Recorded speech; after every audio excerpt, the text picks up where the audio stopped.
Hola a todo el mundo y os doy la bienvenida a Dani Cultura.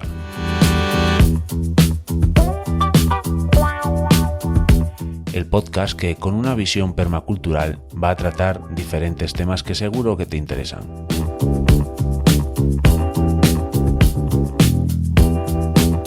El proyecto nace en un canal del YouTube del mismo nombre al cual te invito a que te suscribas.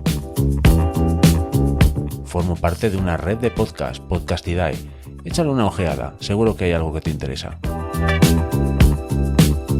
Espero que os encontréis muy a gusto y vamos allá.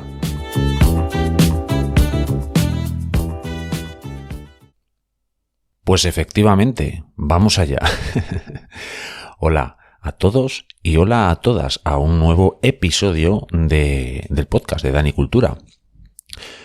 Un podcast o un episodio que es especial porque trata de una persona muy especial y de un tema muy especial que marca mucho mi manera de ver las cosas y marca mucho la permacultura en sí misma, que es de lo que trata en definitiva tanto el episodio como la mayor parte de los contenidos del proyecto de Dani Cultura, que ya sabéis que podéis encontrar también en el YouTube, que es donde nació en realidad, y se ha extendido a lo que es el podcast, y además tiene también la comunidad del Telegram, que es una comunidad fantástica y maravillosa. Hola a todos y todas de la comunidad del Telegram.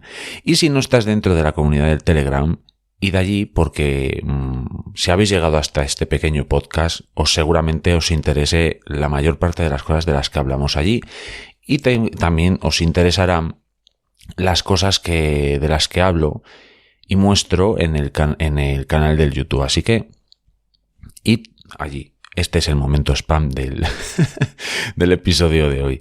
Y si queréis dar un pasito más en apoyo al proyecto para mejorar equipos y todo ese tipo de cosas, pues podéis haceros miembros en el canal del YouTube por unos 99, creo que es. Estoy trabajando en la idea de sacar merchandising porque hay gente que efectivamente no quiere, por las razones que sean, con las cuales empatizo, pues dar los datos en Google o lo que sea. Bueno, pues estoy con la idea de sacar merchandising como otra manera de apoyar el proyecto en la página de La Tostadora. De momento todavía no lo he hecho, pero en breve lo sacaré. Tengo que hacer los diseños, etcétera, etcétera, etcétera. Pero bueno, no nos centremos en lo que es el proyecto. Centrémonos en lo que quiero tratar hoy. Porque como os digo, es un tema muy especial y muy particular por la persona que, digamos, no es que lo desarrollase, pero sí que trabajo mucho en ello y por el tema en sí. Seguramente, ahora no lo sé porque todavía no lo he hecho, pero seguramente el título del episodio sea algo así como Donella Meadows y la dinámica de sistemas, que es de lo que voy a tratar hoy. Y digo que es muy especial por eso, porque es una manera de ver las cosas de manera holística, de manera sistémica, que luego pasaremos a describir, que bueno, que marca mucho mi manera de ver las cosas y marca mucho a la permacultura, porque todo esto, tanto mi manera de ver las cosas como la permacultura, digamos que tiene en cuenta todos los elementos.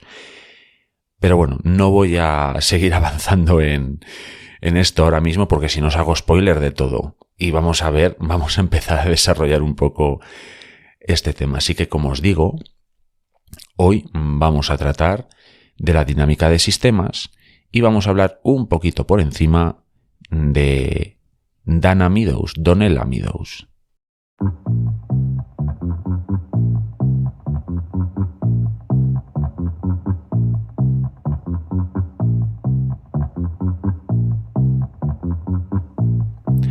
Donella Meadows, más conocida como Dana Meadows, nació en marzo de 1941 en Elgin, Illinois.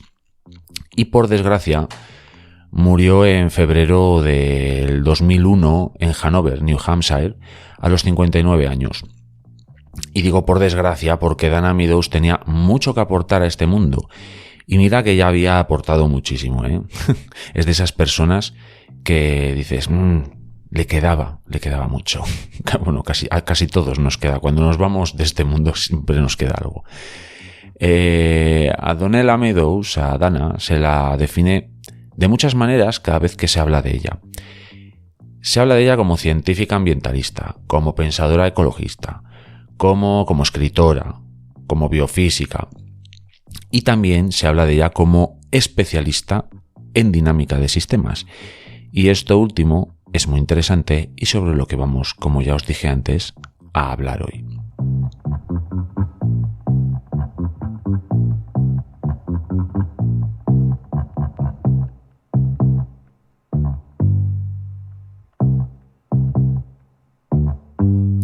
Y es que cuando nos acercamos a la figura de Dana Meadows, probablemente lo primero que se nos venga a la cabeza, si ya conocemos a esta persona, es por el informe de los límites del crecimiento de 1972.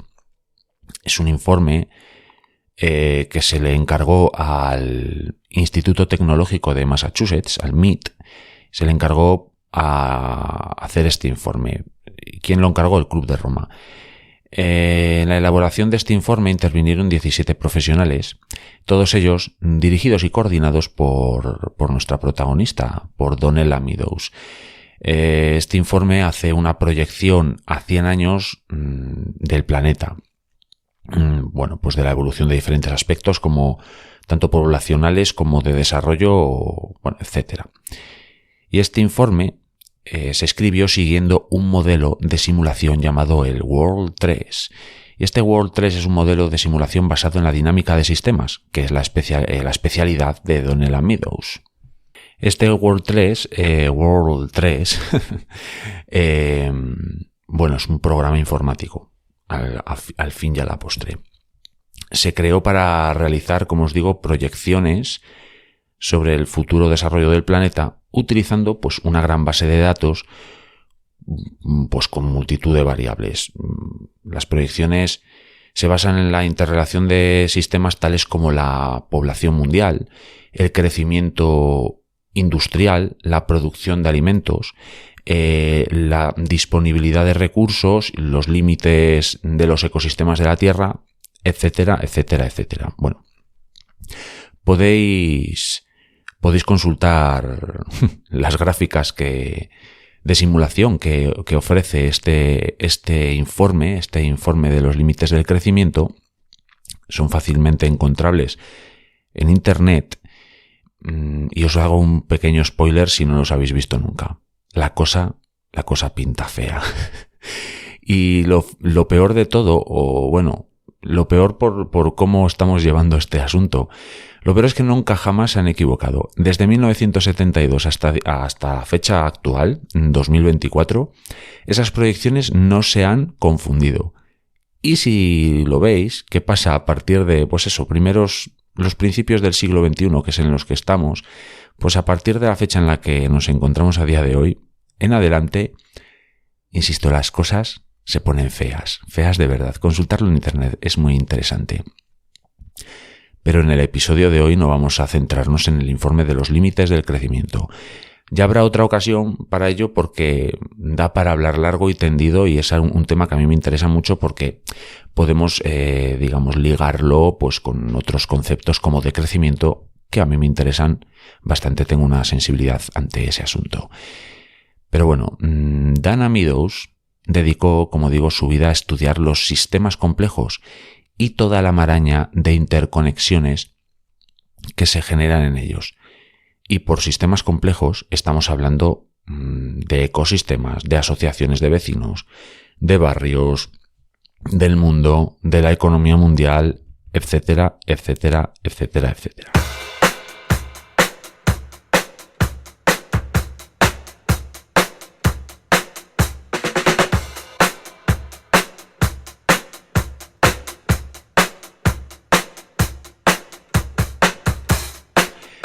Pero ¿a qué nos referimos cuando hablamos de dinámica de sistemas? Porque es un término un poco quizás ambiguo, ¿no? Bueno, pues la dinámica de sistemas es una metodología, es una herramienta basada en el pensamiento sistémico para observar situaciones complejas y solucionar los posibles problemas que puedan surgir. El pensamiento sistémico tiene en cuenta, como os decía al principio, todos los elementos de un sistema y sus influencias y sus interacciones y sus interconexiones dentro de un sistema. Esto es lo que también se conoce como una visión holística de un sistema. Cuando hablamos de visión holística nos estamos refiriendo precisamente a un pensamiento sistémico, algo que englobe, que tenga en cuenta todos y cada uno de los elementos y las interconexiones dentro de un sistema. Lo contrario a este pensamiento sería el método analítico, que precisamente analiza cada elemento del sistema por separado. Por ejemplo, se me viene a la cabeza una pecera, por ejemplo, ahora mismo, así improvisadamente. Pues en una pecera hay diferentes elementos. Por ejemplo, diferentes especies de peces que hayamos metido ahí. El pH del agua, la temperatura, la oxigenación, diferentes elementos que podemos imaginarnos que haya en un acuario, en una pecera. Pues el pensamiento analítico, digamos que por ejemplo analizaría, una especie de pez, no soy especialista, una carpa. Pues analizaría exactamente qué es una carpa, cómo se comporta, cómo le afectaría, analizaría lo que es la carpa. El pensamiento sistémico, pensamiento holístico, vería que es cómo esa carpa se relaciona con las otras especies que hay dentro del acuario, cómo el pH le afecta, cuánta es la temperatura que es capaz de asumir. Todo ese tipo de relaciones que implicaría, la carpa en el sistema acuario. Ya me entendéis. La visión sistémica de la vida, de los sistemas que nos encontramos ante nosotros, entra muchas veces en conflicto con la mirada habitual que se tiene de todo. Es una mirada más lineal de las cosas. Solemos tener en cuenta pocos elementos a la vez. La mirada sistémica, esta mirada holística de la que hablo, tiene en cuenta todos los elementos y sus conexiones. Otro ejemplo que se me ocurre, por ejemplo, nos duele la espalda, por poner un ejemplo. Pues una visión más normal, no normal, sino una visión más clásica de ese dolor de espalda, pues implicaría sencillamente un tratamiento analgésico y que se nos pase prácticamente, reduciendo esto mucho, Pero una visión sistémica, un pensamiento sistémico de este asunto, de ese dolor de espalda, pues ya implicaría más elementos, como por ejemplo cómo se descansa o de dónde viene ese dolor de espalda, porque quizás ese dolor de espalda venga porque pisamos mal, y eso pues nos, genera un dolor en los músculos de la pierna, que al final hace que haya una descompensación, diferentes cosas que finalmente nos provoca un dolor de espalda. Y otro ejemplo que seguramente si tenéis huerto podáis comprender mejor es que si por ejemplo una planta tiene un ataque importante de pulgón, una mirada más clásica de ese asunto pues simplemente trataría ese pulgón, ese foco de pulgón. Aplicaríamos en el mejor de los casos un tratamiento orgánico, como puede ser el jabón potásico diluido en agua, y ya estaría. Pero una visión, un pensamiento sistémico, que insisto una vez más es el que yo intento tener siempre, sobre todo pues en ese tipo de elementos como un huerto, pues ya implicaría otras cosas, porque el foco de pulgón quizás sea el síntoma de otro problema. Y si solo trato el foco de ese pulgón, van a seguir llegando pulgones, porque igual el problema es una descompensación de nutrientes en el suelo a causa de, vete tú a saber el qué, pero habría que hacer un análisis porque todos los elementos tienen un papel que jugar en ese sistema, el sistema huerto. Y las implicaciones e interconexiones que tienen unos con otros, pues al final nos da un foco de pulgón. Ese sería un poco el resumen de este tipo de mirada. Pero en este punto tengo que detenerme para explicaros lo que es un sistema, porque yo constantemente estoy hablando del sistema, no sé qué sistema, no sé cuántos sistemas, ya no solo en la exposición de este episodio del podcast, sino en general. Por ejemplo, yo nunca hablo de mi huerto, yo hablo de mi sistema. Bueno, también hablo de huerto, pero bueno, para mí el huerto es un sistema. Pero claro, ¿qué es un sistema? Bueno, pues en ciencia, un sistema es un conjunto de elementos interrelacionados, organizados de manera coherente para alcanzar un fin. Y esto puede ser el sistema circulatorio, por ejemplo, de un mamífero, al sistema educativo o al sistema social de una determinada, de una determinada sociedad, etcétera, y etcétera, y etcétera. Y los sistemas más simples se engloban en sistemas más complejos, por ejemplo, los diferentes sistemas del cuerpo humano, por ejemplo, precisamente el circulatorio o el sistema nervioso o el sistema digestivo, se engloban para formar lo que es todo el sistema cuerpo, todo el funcionamiento de un organismo, por ejemplo, de un mamífero, precisamente. Y es importante en la definición de lo que es un sistema, eso que hablaba, que decía de para alcanzar un fin.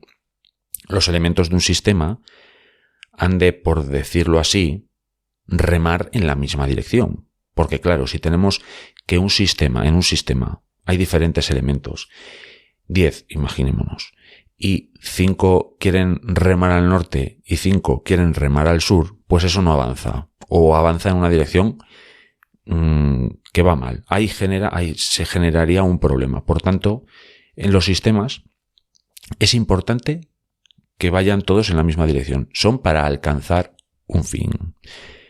Y por tanto, y para aclarar ideas, hasta ahora tenemos lo que es un sistema, lo que es el pensamiento sistémico o pensamiento holístico, y también sabemos que la dinámica de sistemas es una herramienta que se basa en el pensamiento sistémico precisamente y que se usa para observar los sistemas complejos y ofrecer posibles soluciones ante problemas que puedan darse en ellos.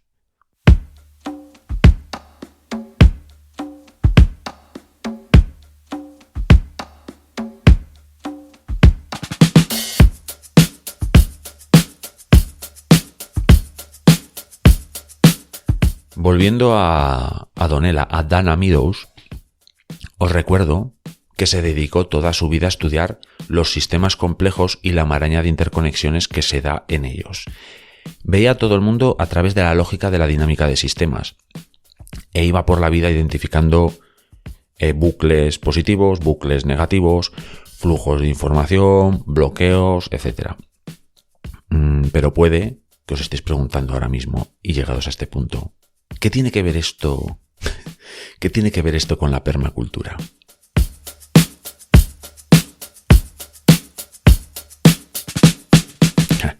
Y lo cierto es que tiene una relación, como ya os dije al principio, absolutamente crucial y directa.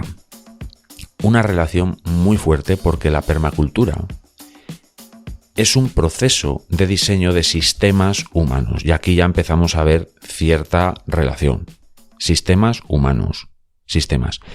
Insisto una vez más, no me cansaré de insistir jamás, que la permacultura no es un manejo concreto de huertos, no es una técnica agrícola, no.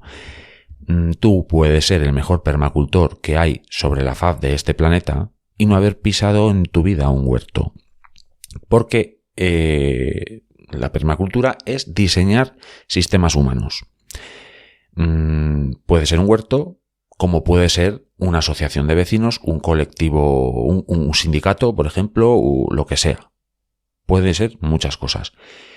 De hecho, en este proceso de diseño que es la permacultura, usamos una herramienta muy interesante como son los diagramas de flujo. Y los usamos para ver las conexiones que existen entre los diferentes elementos del sistema a diseñar, el que sea. Desde un grupo de trabajo, como digo, hasta un huerto o un movimiento social, lo que sea. Se van viendo estas técnicas, que lo del diagrama de flujo, pues se van viendo los diferentes elementos que tiene ese sistema a diseñar.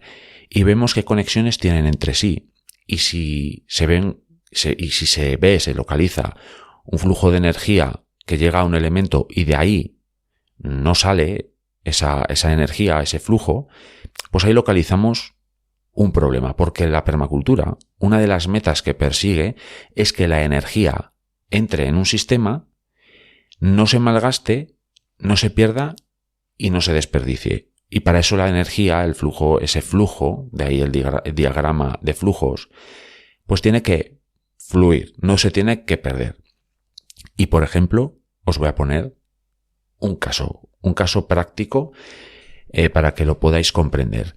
Cómo funciona esto del diagrama de flujo. Imaginaos una casa, el típico hogar.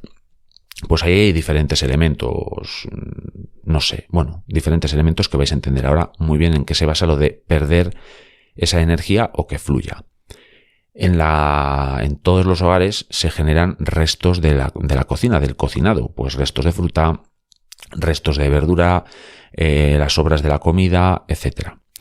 Bueno, digamos que eso sería un elemento, por ejemplo, restos de comida, por ejemplo.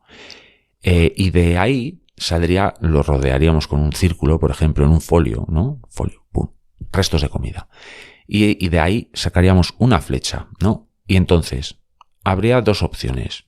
Por ejemplo, podríamos llevar ese flujo de energía de los restos de la comida a otro elemento del sistema, que sería, por ejemplo, cubo de la basura, por ejemplo. Y de cubo de la basura saldría de ese sistema. Entonces, ahí estamos perdiendo energía. ¿Por qué? Porque esa energía que son los restos de la comida podría ir a otro lugar que no fuese el cubo de la basura, que sería recogido por los camiones de la basura municipales. Podría ir a otro elemento que podríamos poner en casa, que sería, por ejemplo, compostador o vermicompostera. Entonces, si ese flujo de energía va hacia ahí, hacia la vermicompostera o el compostador, ya no se pierde, no sale del sistema hogar, por ejemplo, porque del compostador sacaríamos otra flecha que sería compost o vermicompostaje o algo así. Y ya tendríamos abono. ¿Para qué? Para echar en otro elemento que podríamos tener en casa, como por ejemplo un huerto. Si no tenemos huerto, pues de esa vermicomposta o ese compost, pues podríamos, venderlo y tener otro flujo de energía como dinero. No sé si me seguís. Si tenéis dudas, no dudéis en preguntármelo en sistemadanicultura@gmail.com porque es algo realmente interesante.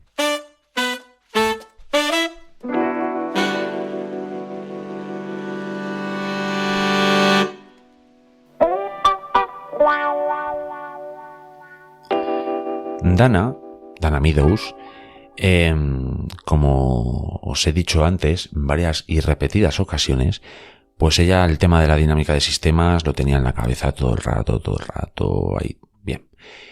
Y ella identifica los rasgos principales de un sistema que funciona bien. Son 3 rasgos.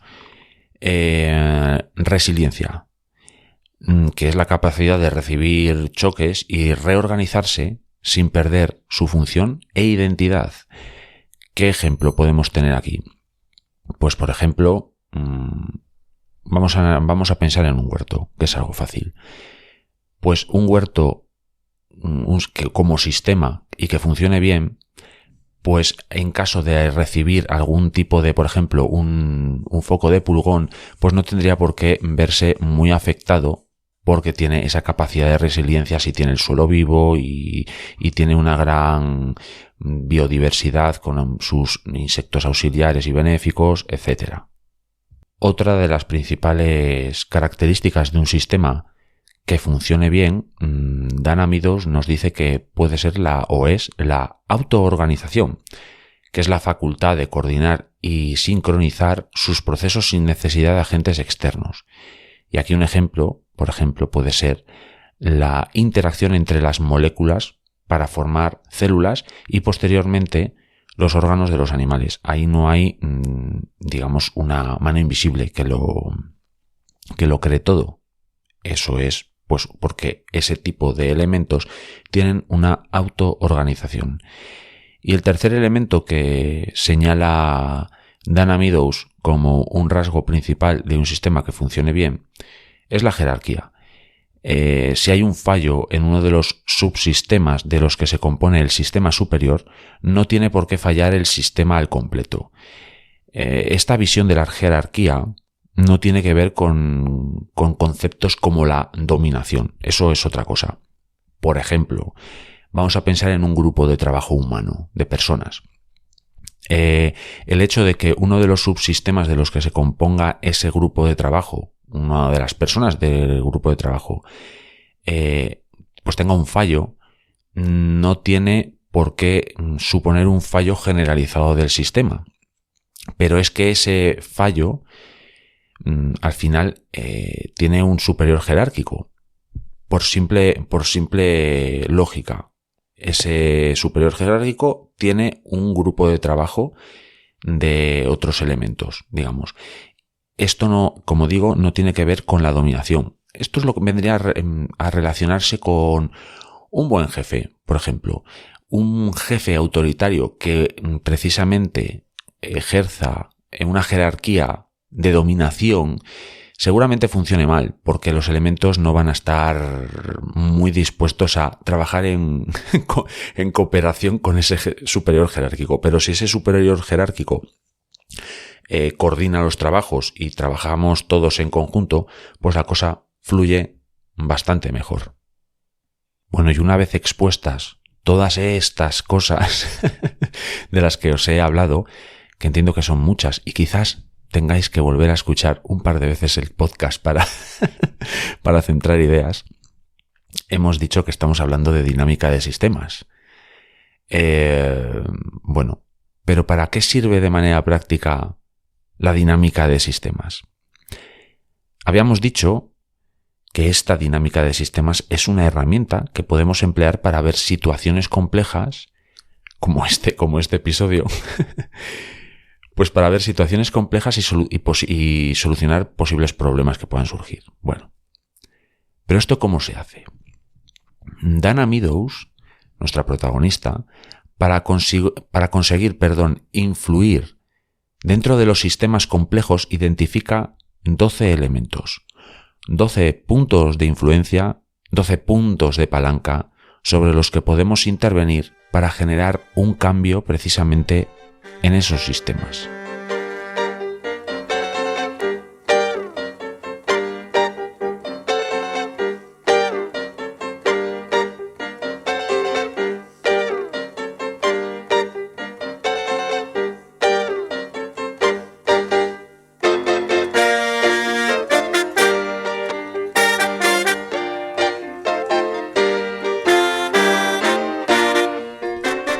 Muchas veces, debido a la adaptabilidad y a la resiliencia del propio sistema, que habíamos dicho antes que era una de las características de un sistema que funciona bien,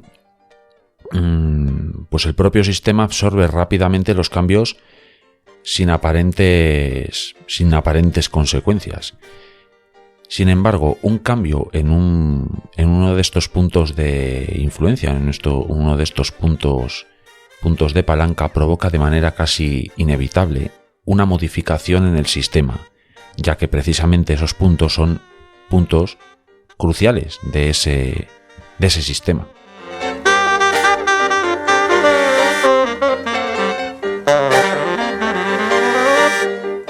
Dana Meadows elaboró, como os digo, una jerarquía en base a la influencia que tenían esos puntos de palanca sobre los sistemas, de menor influencia a mayor influencia. Os voy a hacer una enumeración de los mismos y me detendré sobre alguno de ellos, porque explicarlos todos nos llevaría mucho tiempo y sería muy denso, más de lo que puede que ya esté empezando a ser el capítulo de hoy. Bueno, el primero de los elementos serían constantes, parámetros y números. Y esto, por ejemplo, hace referencia a, por ejemplo, el número Dunbar. El número Dunbar, acordaos en episodios anteriores que ya hablamos de él, que sería, por ejemplo, el número de personas con las que podemos tratar de manera natural, que es 150. El número, si pasa de 150, pues ya generaría una influencia negativa sobre el sistema, esa comunidad humana, por ejemplo. Entonces ahí hay una influencia sobre la que podemos ejercer algún tipo de cambio. Si por ejemplo, un grupo de una oficina, que hay muchos trabajadores, imaginaos que hay 450 trabajadores y los aglutinamos en ese número de 450, todos ahí a bloque, pues va a generar, pues, quizás divisiones dentro del grupo de trabajo, individualismos, etcétera.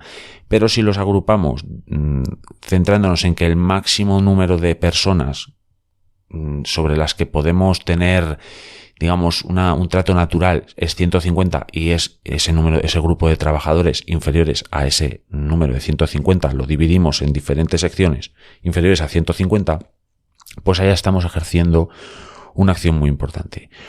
Otro punto de palanca es el tamaño de los depósitos o stocks y otras existencias estabilizadoras en relación con sus flujos. Otro punto de palanca: estructura de las existencias y flujos de materiales. Por ejemplo, vamos a parar aquí a detenernos en la explicación. Esto haría mención, por ejemplo, a la cantidad de comida que entra en una casa. Se ve influenciada por la capacidad de almacenamiento que tiene ese hogar. Si nosotros tenemos una despensa muy pequeña, pues tenemos una capacidad de entrada de comida determinada. ¿Cómo podemos influir en ese sistema? Pues ampliando la despensa. Sería tan fácil como eso. Otro de los puntos de palanca, y estamos en el 9º, es la duración de los retrasos, es decir, las demoras, en relación con la tasa de cambios del sistema. Eso es fácil de entender. Más demora, menos demora, pues influye mucho en el sistema. El 8º punto o punto de palanca es la fuerza de los bucles de retroalimentación negativa en relación con el efecto que están tratando de corregir. Otro punto de palanca: lazos de retroalimentación positiva. Estos lazos de retroalimentación positiva, para entenderlos, podríamos pensar en el Mar Menor, en España. Os hablo desde España, para quien esté escuchando desde otros lugares de América Latina, que sé que hay alguien que me escucha. Por ejemplo, el Mar Menor es un mar, pues como es una parte del mar Mediterráneo que se mete dentro de la región de Murcia. Es un mar pequeño con mucha concentración de sal. Por ejemplo, en ese mar hay un problema ahora mismo de asfixia de todos los seres vivos, porque hay un exceso de nutrientes. Y ahí es donde podemos ejercer aquí un punto de palanca. Si hay menos introducción de nutrientes, pues no hubiésemos asfixiado la vida en el Mar Menor. Más o menos sería una explicación de este punto de palanca. Bueno, y ya llegamos al ecuador de estos 12 puntos de palanca. Espero que no se os esté haciendo pelota todo esto. El 6º es la estructura del flujo de información, como el 6º punto de palanca, y es que sabemos que la información es muy importante y pues tiene mucha influencia. Quien tiene acceso o no a la información dentro de un sistema, pues tiene mucha importancia y es como digo, un punto de palanca muy importante. El 5º punto de palanca son las reglas del sistema. Y es que influir sobre las reglas del juego, las reglas del sistema, por supuesto que tiene una importancia absolutamente crucial. Como si queremos ejercer cambios dentro de un sistema, cambiamos las reglas y cambiamos por completo el sistema. Eso se ve claramente en todos los sistemas humanos. El 4º punto de palanca es el poder para agregar, cambiar, evolucionar o autoorganizar la estructura de dicho sistema.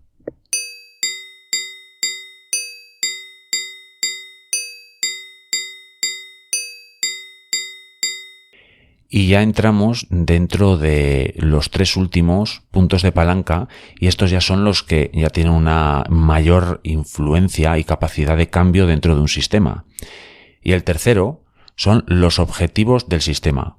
Como podéis comprender, dentro de un sistema que habíamos dicho que para que una de las características que tienen los sistemas es que tienen que tener un fin común, pues si cambiamos el fin de ese sistema, por supuesto que cambiamos por completo ese sistema.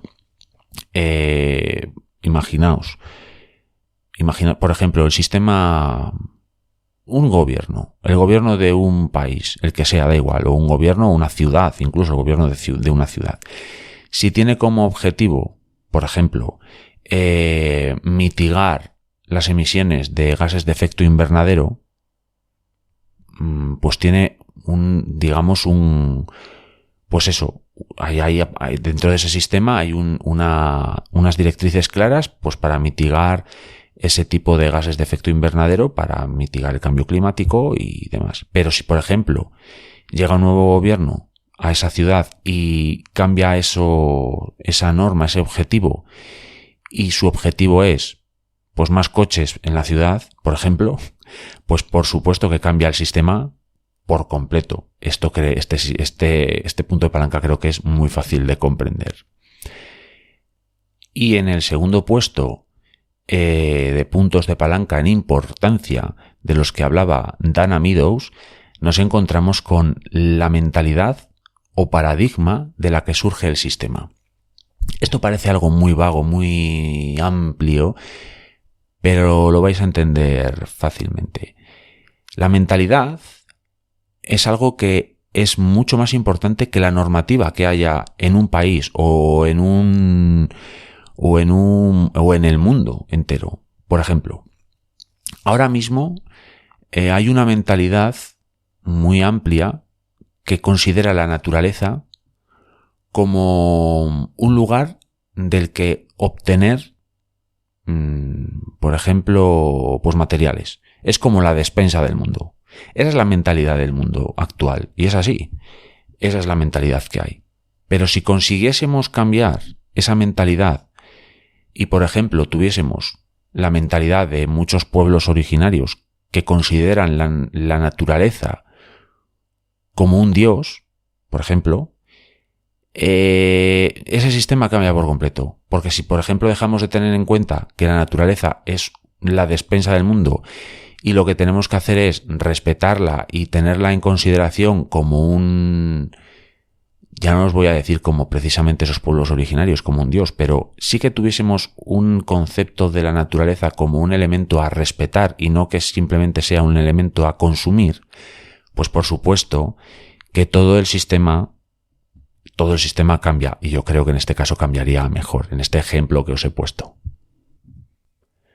Bueno, y en el número 1, en importancia de los puntos de palanca, Dana Meadows nos sitúa el poder para trascender paradigmas. Y este punto es evidentemente el más importante, porque claro, ¿cómo puedo explicaros yo esto? Porque es complicado. Si tenemos, hablando del caso que estábamos tratando en el punto 2 de los puntos de palanca, tenemos el paradigma de una sociedad que piensa que la naturaleza es una despensa, la despensa del mundo, del que extraer elementos. Y por otro lado tenemos otro tipo de sociedades que consideran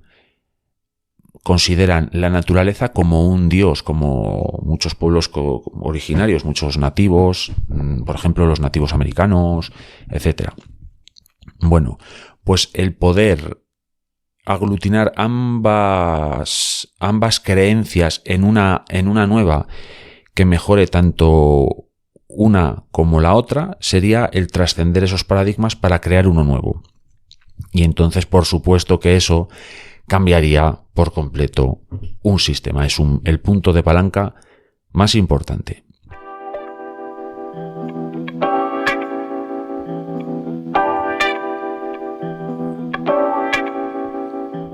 Estos son los 12 puntos de palanca que expuso Donella Meadows en un libro, Pensar en sistemas.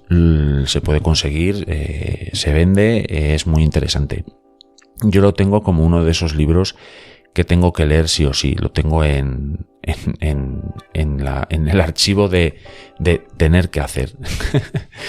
Porque son cosas muy interesantes y que ampliarían mucho nuestra capacidad de analizar la vida en general, ese pensamiento holístico, ese pensamiento sistémico. Espero que os hayan quedado claros los 12 puntos de palanca, porque os aseguro que me ha resultado muy complicado explicar todo esto. Por eso también os hago mención del libro de Pensar en Sistemas de Donella Meadows, porque seguramente si os he conseguido que os interese este tema de la dinámica de sistemas, tenéis que ir a la fuente del origen, que es Dana Meadows, porque os enriquecerá mucho. Os enriquecerá mucho este tema y, como digo, ampliaréis miras, porque es verdad que de manera habitual, normalmente, cuando pensamos en algo, tenemos en cuenta muy pocos elementos, pero si cada vez que pensamos en algo metemos más elementos y las interconexiones que tienen unos con otros,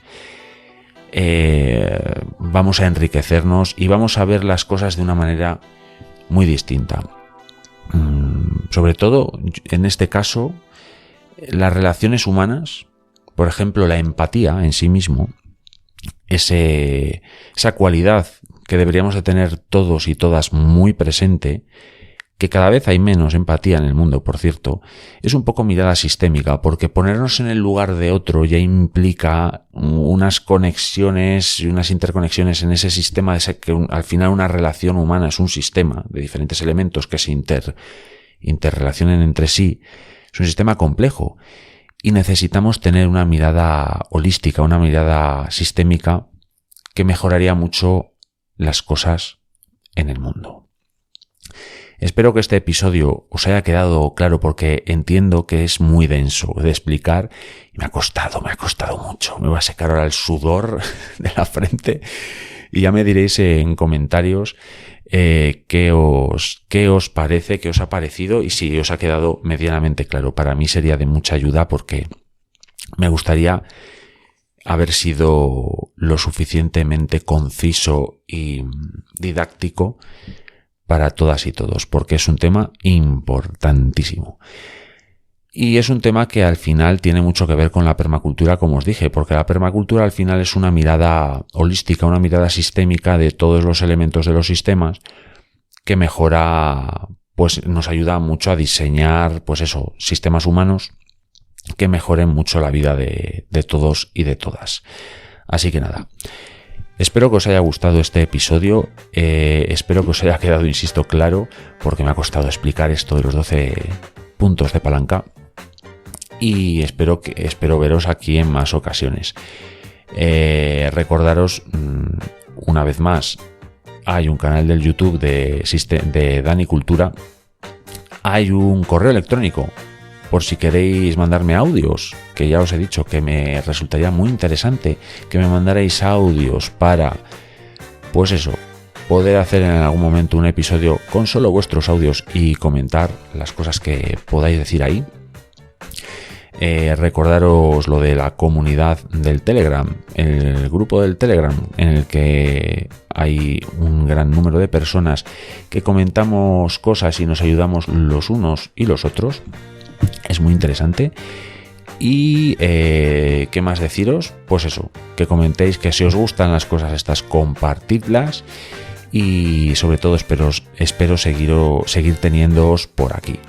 Así que me despido una vez más, emplazándoos para el siguiente episodio de Dani Cultura Podcast. Así que nos vemos. Muchas gracias por estar ahí. Chao.